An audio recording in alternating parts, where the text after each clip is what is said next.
नमस्कार, मी शोभा पवार पंगतमध्ये आपले पुन्हा एकदा स्वागत आहे। आज आपण पाहणार आहोत मटर पनीर मसाला। त्यासाठी लागणारे साहित्य आहे पाव किलो पनीर घेतलेले आहे, असे क्यूब्स करून घेतलेत। त्याचे मी 2 कांदे चिरून घेतलेत, 2 टोमॅटो चिरून घेतलेत, पाव किलो वाटाणे बॉईल केलेत, आलं लसूण मिरचीची पेस्ट घेतली आहे, कोथिंबीर घेतली आहे, 2 टेबलस्पून दही आहे, 2 ते 3 टेबलस्पून ऑइल, मीठ चवीनुसार, 1 चमचा गरम मसाला, 1 चमचा लाल तिखट, 1 चमचा किचन किंग मसाला, अर्धा टीस्पून आहे हळद। इथे गॅसवरती पॅन तापत ठेवलेला आहे, तो आपला तापलेला सुद्धा आहे। ऑइल घालूया।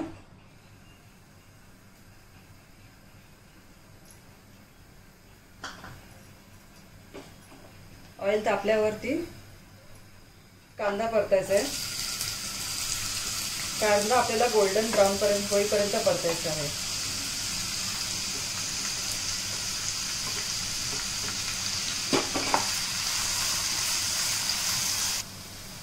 कांदा आपला गोल्डन ब्राउन रंगावरती परतून झालेला आहे।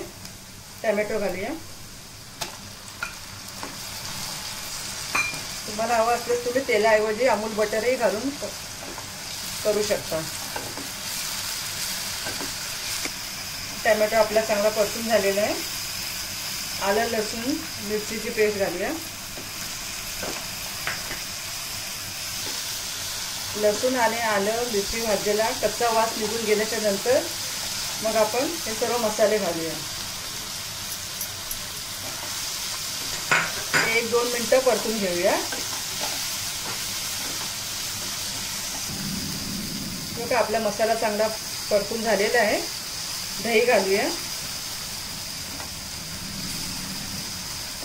दही घालून 1-2 मिनिटं परतायचं आहे। मध्यम आच ठेवा। 2 मिनिटं झालेली आहेत। आपला मसाला चांगला परतून झालाय। वाटाणे घालूया। दही याच्यासाठी घातले की थोडं आपले ग्रेव्हीला थिकनेस येईल म्हणून दही घातलेलं आहे। वाटाणे तर बॉईलच केलेले आहेत। 1-2 मिनिटं हे परतून घेऊया।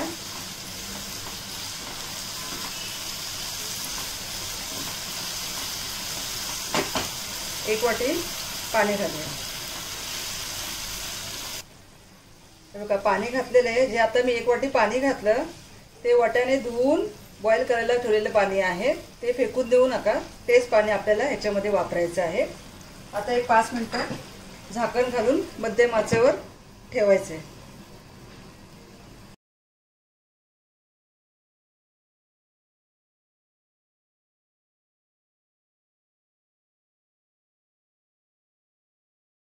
आपला मटर पनीर मसाला तयार आहे।